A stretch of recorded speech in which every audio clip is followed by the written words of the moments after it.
Hello. What's up, everybody? My name is Mike Brown, aka ReviewKingMB, and I am catching up on 2016 films, and I watched Alice in Wonderland, the original. I watched the Disney 2010's Alice in Wonderland, all to prepare for Alice Through the Looking Glass. This movie, this time, is not directed by Tim Burton. He just produced it. It is directed by James Bobin.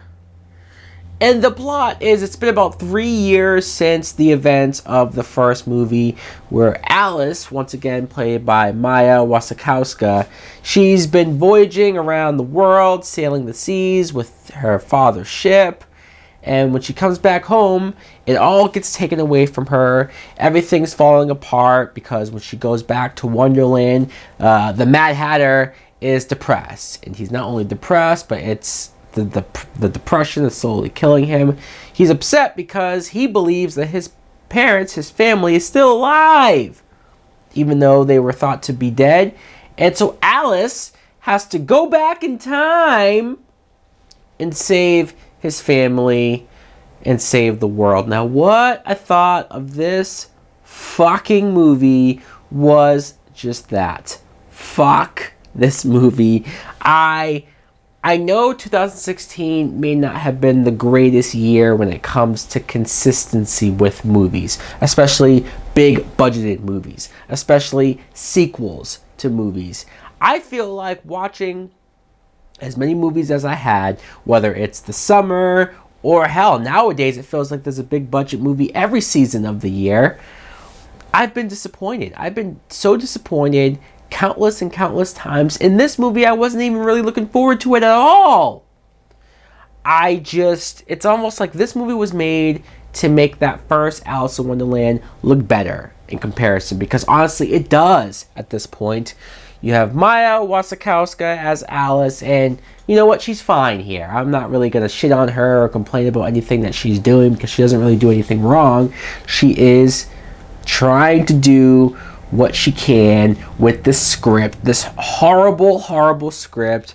The whole plot where we go to meet the Mad Hatter, Johnny Depp, and he's acting mad, but more mad than usual. And his skin's turning gray. I mean, he's always pale for whatever reason, but his skin's turning gray, his hair's getting all weird, and he's just going crazy because nobody believes him, because his family supposedly died in a fire. They give him this whole backstory that you don't give a shit about, and he believes that they're alive for whatever reason, somehow, some way, and Alice doesn't believe him, nobody believes him, and this makes him even more incensed. And I was wondering where they were going to go with this. Like, is he turning evil? Is he going to become the Batman Mad Hatter that I had always wanted to see on screen for the first time? No, he just gets sick. He gets sick, and he's dying. So Alice, somehow, the people of Wonderland, like Anne Hathaway and all of them, they know about this means to time travel. But the only person that can do it is Alice, because she's never been to any other part of time in Wonderland besides, well, when she was a kid. But she can time travel. The same characters are here, like Tweedledee, Tweedledum, the caterpillar, the white rabbit, the cat, Anne Hathaway as the White Queen, even Helena Bonham Carter as the Red Queen. And I was hoping to have been done with her. I was hoping that even if she was in this movie, it would be a cameo or just a moment and that's it. But no, she's a villain again. She's here to be loud and to be annoying. And guess what? Not only does the Mad Hatter get a backstory, she gets a backstory too. He gets a backstory, she gets a backstory, everybody gets a backstory. Because why not? What the hell else are we going to do with a sequel besides halfway making a prequel?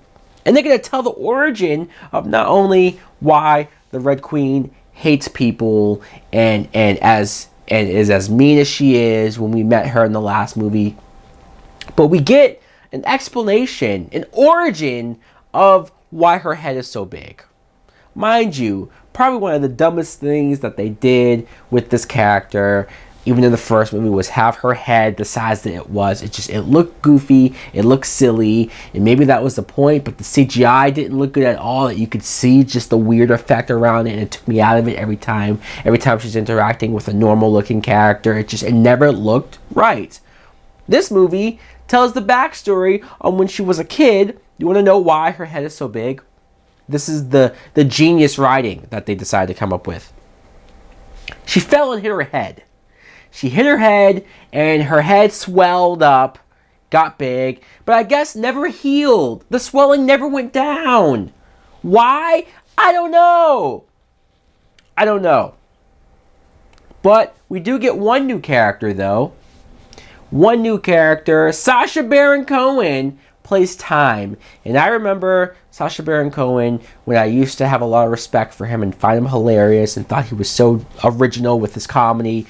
Back when he was doing the Ali G show, even the first Borat movie, this guy consistently made me laugh. I thought he was better than doing some bullshit like this. He spends half the movie being a villain, but then come to find out he was right the whole time, and he makes Alice look like the villain. This movie, the time travel element was so forced and so random and so thrown in there out of nowhere. It felt like we didn't really know what else to do with this plot. So let's just do time travel. It's the easiest plot for a sequel to do. Let's do a bunch of backstory stuff that nobody gives a shit about. I dislike this movie so much. I was so bored in the middle of it. I was so bored.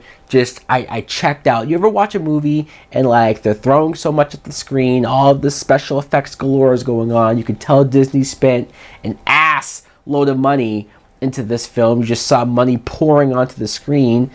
And I checked the time for how much longer I had in this movie. I still had an hour left.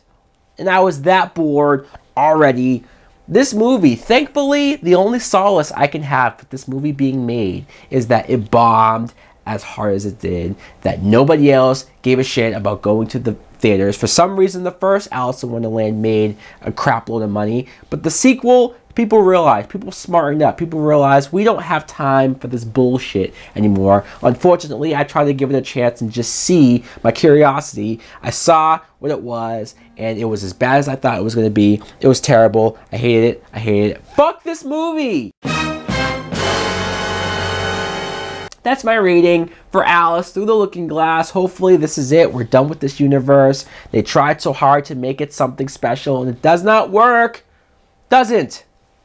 So guys, let me know in the comments below if you were unfortunate just like me to see Alice Through the Looking Glass. What did you think of it? Did you like it? Did you hate it? Thanks for watching. Like, comment, subscribe. Later.